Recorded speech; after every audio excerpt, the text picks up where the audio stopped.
Hello everyone, my name is Michelle Esau and I will be presenting on Chapter 8.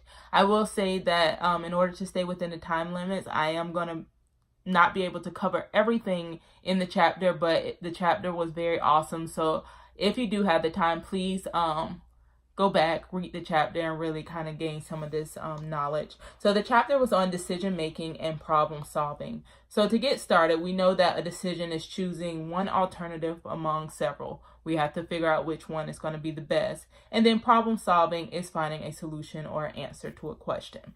The book notes that both decision making and problem solving may start off as being alike, but when it's time to actually make decisions or go along to the resolution part, they do lead down different paths.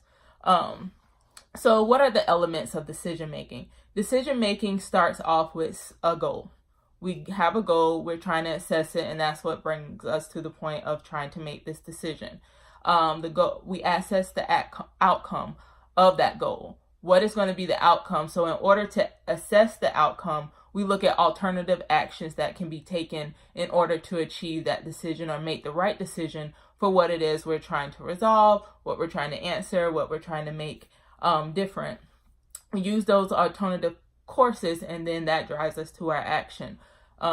What are the actions that's going to come from these alternative? What are the results that's going to be? What are the outcomes? And based off that, we choose the alternative that we feel best suits our goals, and we implement that.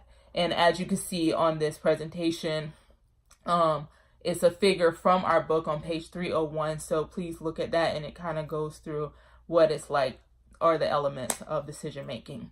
Next are the types of decisions. We have program decisions. Program decisions are usually decisions that we know what the outcomes usually will be. We have some certainty of that, and so it makes it easier to go to that decision rule. The decision rule is a statement that tells the decision making which alternative to choose based on the characteristics of the decision situation. And so next we have the non-program decisions.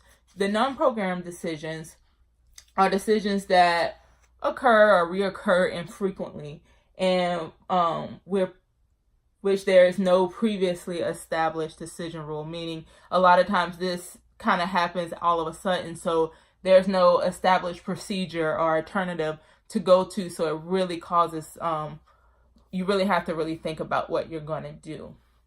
Moving on to the next slide is the decision-making conditions. There are 3 types of decision-making conditions, and I won't go into them in detail, but if you look on the slide, the photograph as well as the definitions have some brief insight on what these are. So you have the conditions of certainty, the condition of risk, and the condition of uncertainty. So certainty, of course, is knowing the outcome.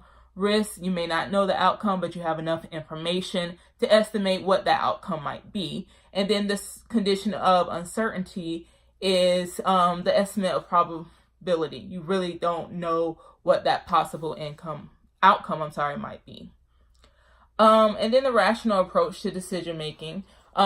Usually this is what the book talks about most managers will do, because you want to make something rational. Rational decision making is systematic, it's a step-by-step, and it's dedicated to making the most logical choice for the organization. Going to the next slide, it goes into the steps that's needed to make the rational decision. Setting that goal, identifying the problem, determine the decision type, generate alternatives, as well as assessing those alternatives in order to help you choose an alternative that's going to best help you implement the plan or the goal that you have set.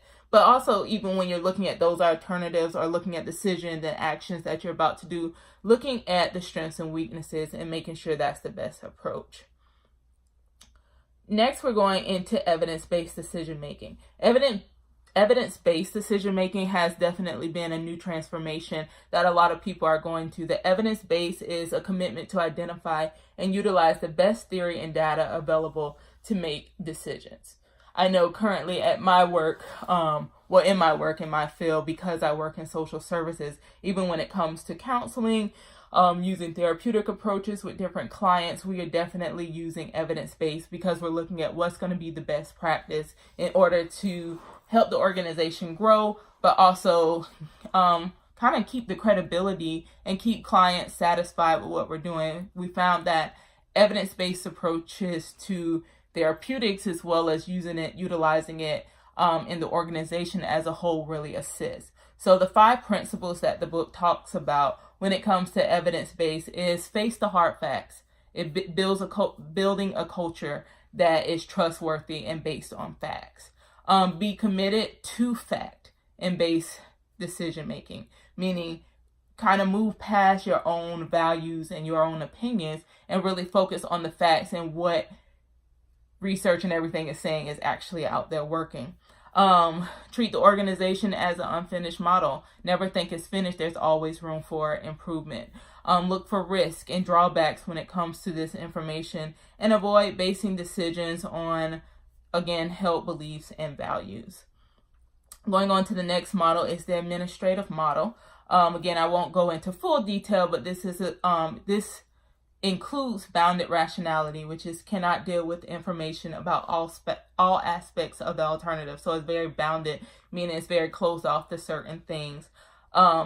Sub-optimizing, knowingly accepting less than the best possible outcome to avoid unintended negative effects.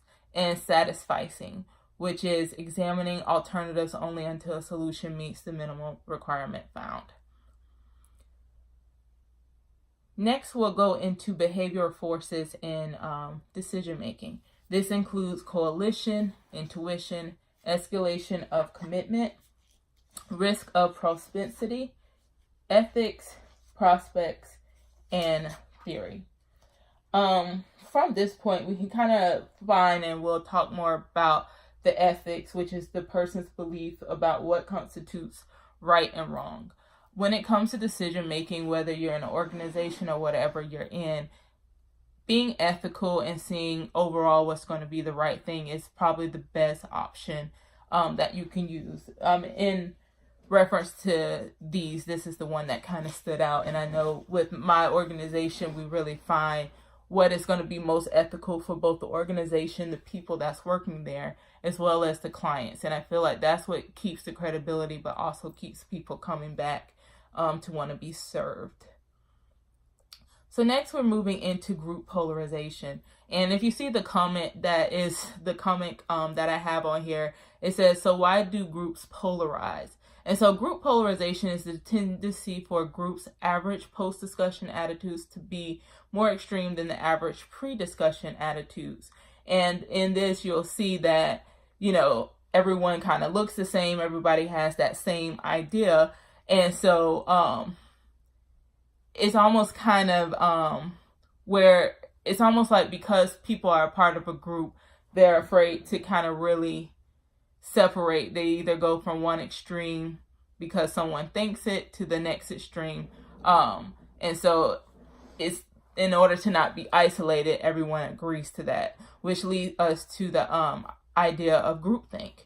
And again, if you look in this, it's everyone agreeing, but on the inside, they're saying, oh my gosh, this is a bad idea. It's not something they think will work. So when I think of groupthink, it's really something that I've definitely found have been one of the factors for me that always, I don't know, it really makes me uncomfortable in a job, in a position. Like, for example, even at the job I'm at now, everybody can have an opinion, but if the supervisor says something, one person might agree with her, and then the whole group feels they need to agree, when deep down inside, they work with that person, they know them on a different level, but because they don't want to feel like they're not a part of the group or don't want to be ostracized, a lot of times they fail to actually say what they're really thinking. And so that's the process of groupthink and group polarization.